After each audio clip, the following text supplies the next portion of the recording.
Yes. Ini aja betul. Nggak ada lah. Gimana?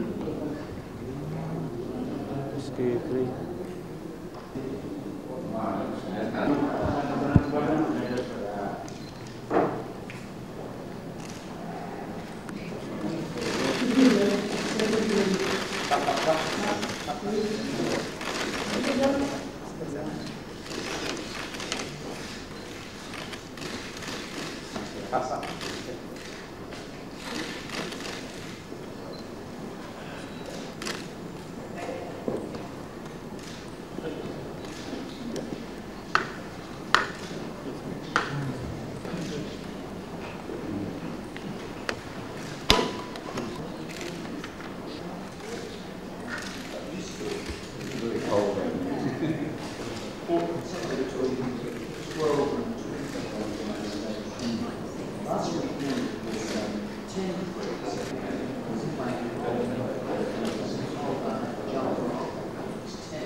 Just say that Senator Ellison, the Australian Minister for Justice, and I had a very constructive and positive series of meetings this morning, in particular with President Megawati Soekarnoputri. We have Indonesia, and particularly the people of Bali, and I've told the President that Australia will continue to be generous in the assistance it provides to people of Bali to help them overcome the trauma and the impact of the crisis.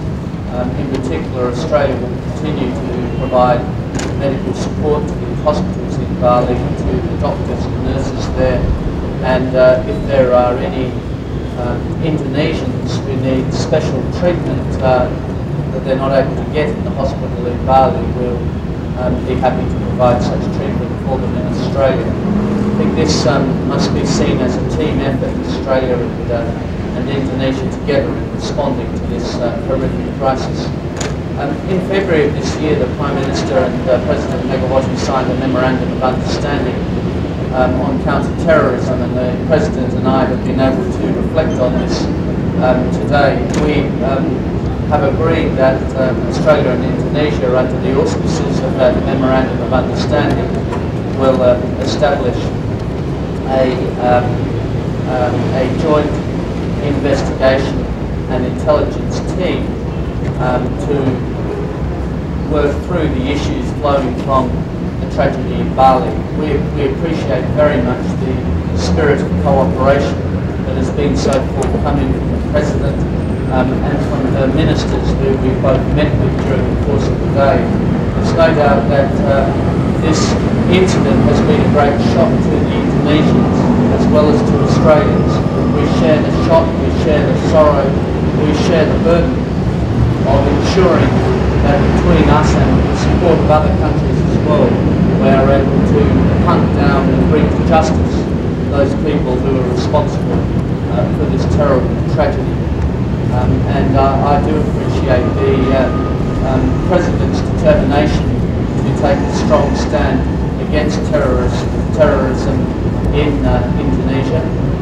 We have been concerned about terrorist organisations operating in Indonesia, and there's no doubt that the President and other ministers are committed to ensuring that Indonesia is as free of terrorism as is humanly possible.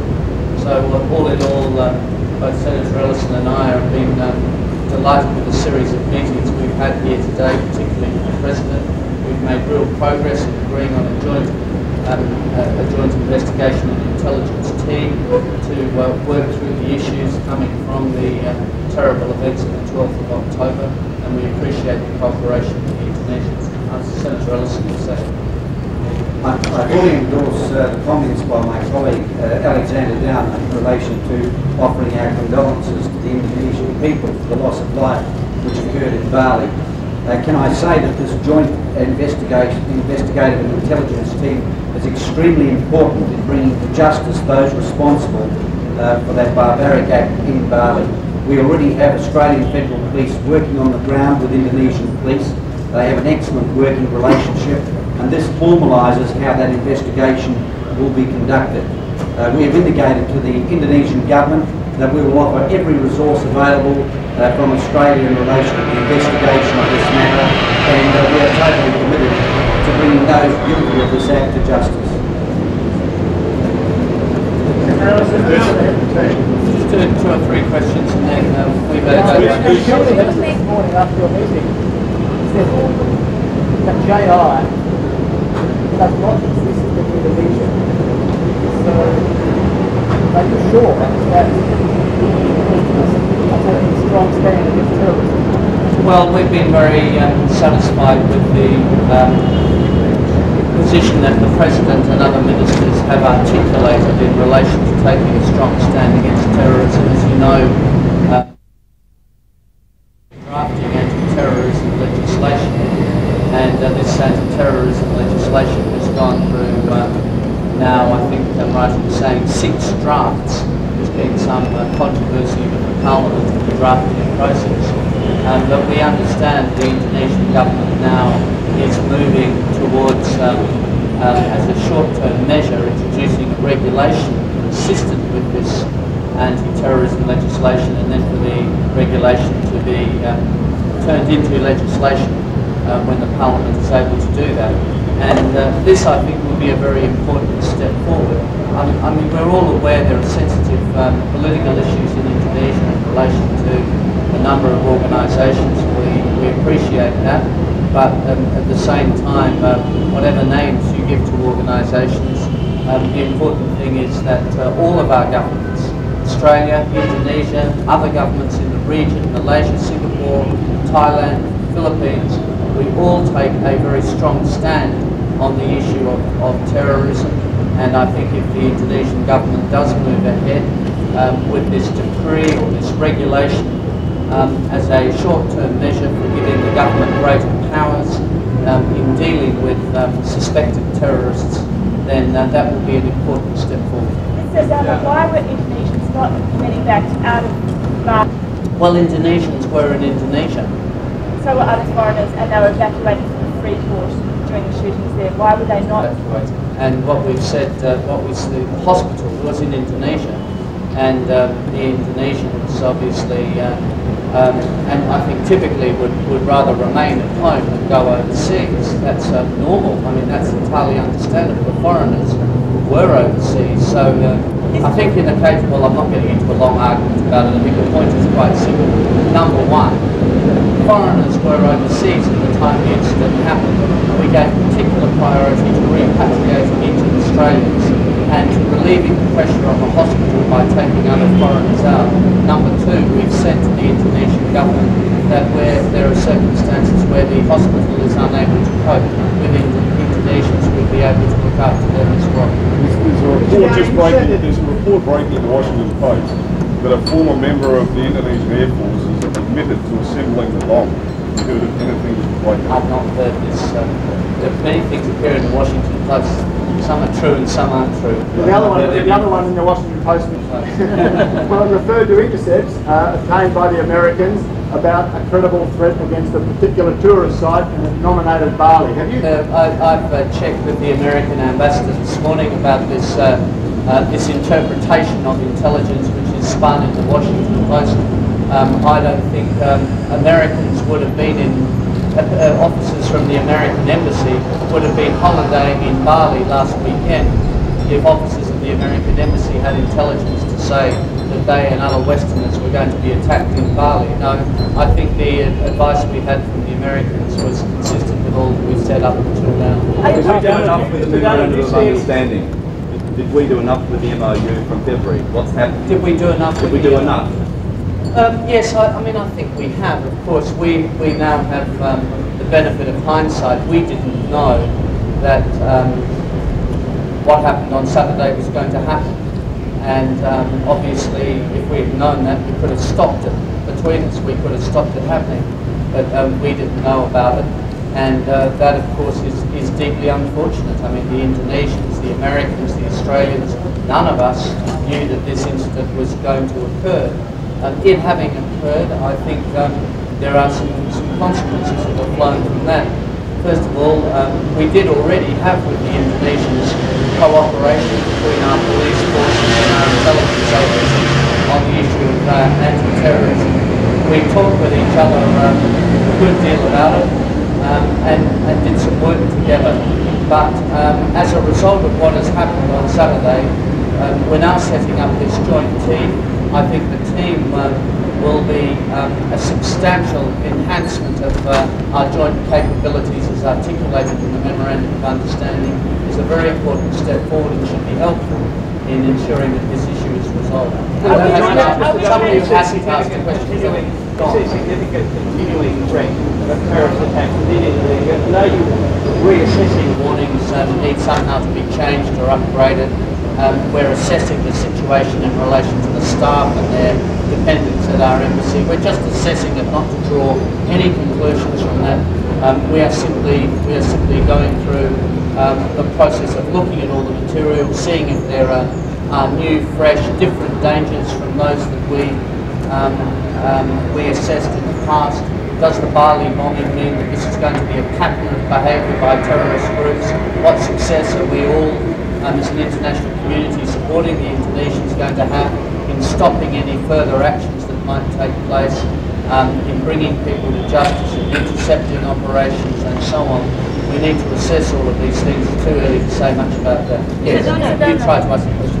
What do you think about the Australian people, whether they're still interested to go to Indonesia, especially Bali, following bomb blasts? Should Australians still go to Bali? Well, I'd be interested in going. Obviously, Australians, many Australians have cancelled their trips to Bali, as you could understand in the circumstances. Some are still going to Bali. Our advice to Australians is to defer or travel to Bali for the time being. Mr. Downer, you mentioned several countries, Malaysia, Singapore, Thailand, the Philippines, as well as Australia. They've all said that Jemaah Islamiyah should be declared a terrorist organization. Based on your meetings this morning, do you think the Indonesian government is finally prepared to do that? I think, well, I won't say too much publicly about that, but I think in the next week or so, the Indonesian government will have more to say about that issue, but that's a matter for the Indonesian government. I've certainly discussed this issue with the Indonesian government. Our concerns about Jemaah Islamiyah operating through Southeast Asia. It's a view that has been expressed by the Malaysians and Singaporeans and the Filipinos, as you rightly advertised, and the Americans. I don't want to say too much about this, but the Indonesians are obviously examining this issue very closely. Mr. Downer, so there is no threat for banks for Indonesia, and then how the details about the cooperation between regions? The cooperation, I think, is likely to be very constructive. It's important that we're not coming here to Indonesia and lecturing Indonesia. They're not lecturing us. We have a framework already of cooperation in the Memorandum of Understanding on Counter-Terrorism. We've reached agreement to establish this joint team. I think the joint team is a very important step forward. The joint team will obviously work with other countries that have made offers to help as well, countries like Britain, America, Germany, Sweden, I think. So, you know, I think we're all putting in place the right sort of framework to address this problem. The last thing I'd say about Indonesia is, look, this shocking act of terror in Bali is Indonesia, the stability of Indonesia against the Indonesian economy, and I think this is a point. This will be a joint effort co-chaired by both Indonesia and Australia. As Alexander Downer has said, there will be other countries involved, but co-chaired. Which telegraph? Sorry, Sydney Daily Telegraph. Is Indonesia what? Sorry, Australia's retraining passengers. We've made no decision to change, no decision at all. Menteri Kehakiman dan beberapa petinggi di bidang keamanan, baik intelligence dan kepolisian yang menyertai delegasi Australia. Misi utama dari delegasi ini sesungguhnya pertama untuk melihat langsung kejadian atau dampak dari kejadian atau peristiwa tragis di Bali kaitan dengan tindak terorisme beberapa hari yang lalu, tapi juga merupakan kesempatan untuk pertama menyampaikan lagi pernyataan duka-cita dan keprihatinan yang mendalam dari pemerintah dan rakyat Australia atas terjadinya musibah kemanusiaan ini, termasuk duka-cita dan keprihatinan atas korban yang jatuh dari pihak Indonesia. Ini sebaliknya juga merupakan kesempatan bagi Presiden untuk menyampaikan sekali lagi pernyataan bela sungkawa atas nama pemerintah dan rakyat Indonesia atas jatuhnya korban baik yang meninggal maupun luka-luka dari rakyat Australia. Yang kedua, bagi pemerintah Indonesia untuk menyampaikan kesempatan dan penghargaan atas bantuan yang disampaikan baik bersifat dukungan tenaga dokter dan pengadaan obat-obatan menanggulangi masalah khususnya dari mereka yang meninggal dan luka-luka akibat peristiwa tersebut, tapi juga ada atas dukungan dan kerjasama Australia dalam proses penyelidikan dengan mengirimkan aparat kepolisian dan intelijensinya untuk bekerjasama dengan aparat kepolisian dan intelijen kita, serta membicarakan secara khusus bagaimana kita mengemas kerjasama ini yang sungguhnya berinduk dari Memorandum of Understanding yang ditandatangani oleh kedua pemerintah pada tanggal 7 Februari yang lalu. Dan dalam Memorandum of Understanding tersebut yang memang khusus dibuat untuk kerjasama di bidang counter terrorism, di sana disebutkan tidak hanya exchange of intelligence informations, capacity building, tapi juga apabila diperlukan untuk membentuk atau melakukan kegiatan operasi bersama. Nah, kita ketahui ada sejumlah 40 petugas kepolisian dan khususnya ahli forensik dan ahli bahan ledak yang tengah bekerjasama dengan kepolisian kita. Tadi ada keperluan untuk mengemas, memberikan wadah atau mekanisme yang jelas dari kerjasama ini, yang saya katakan sudah ada cantolannya pada MOU 7 Februari tahun ini. Yang kedua juga bagaimana mengkoordinasikan dengan unit-unit dari negara lain, FBI dari Amerika Serikat, Scotland Yard dari Inggris, dan bahkan juga tawaran bantuan dari Jepang, Swedia, Jerman yang lebih cenderung pada experts, penyediaan experts atau bantuan expert tenaga ahli di bidang identifikasi, termasuk melalui DNA untuk mengidentifikasi korban. Ini yang kita bicarakan. Jadi sesungguhnya kedatangan delegasi Australia lebih sebagai kedatangan seorang teman dalam keadaan kita yang tidak mudah dalam menghadapi pasca pemboman di Kuta. Yang kedua, kegiatan yang kedua yang baru saja selesai adalah koordinasi persiapan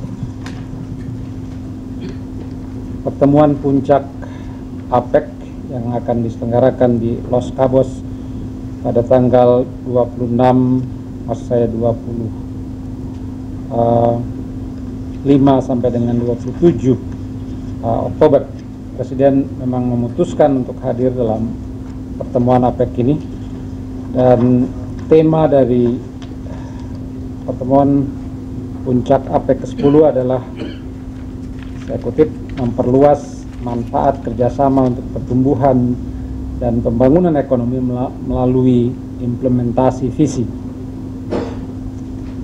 Jadi ada 3 subtema yang akan dibahas, yaitu pertama berkaitan dengan kebijaksanaan untuk pembangunan berkelanjutan dan ekonomi baru. Yang kedua, membangun kapasitas untuk memperoleh manfaat globalisasi. Dan yang ketiga, menjadikan APEC lebih relevan. Seperti pada pertemuan-pertemuan puncak sebelumnya, akan diadakan acara pertemuan sangat informal atau ada yang sering disebut leaders retreat, dan dalam retreat yang pertama akan dibahas topik counter terrorism dan terutama dampak ekonomi yang ditimbulkan. Yang kedua, membahas topik peran OPEC dalam menjamin transisi menuju pasar bebas dan terbuka. Bagi kita, topik yang pertama menjadi sangat relevan sehubungan dengan terjadinya tindak terorisme di Bali. Walaupun diadakan pembahasan topik ini bukan karena peristiwa Bali, karena memang sejak tahun lalu menyusul terjadinya peristiwa 11 September, para pemimpin OPEC secara khusus membahas masalah kontra terorisme ini, khususnya langkah-langkah bersama yang perlu dilakukan dalam mengatasi, karena forum APEC adalah forum ekonomi, mengatasi dampak ekonomi dari tindakan terorisme.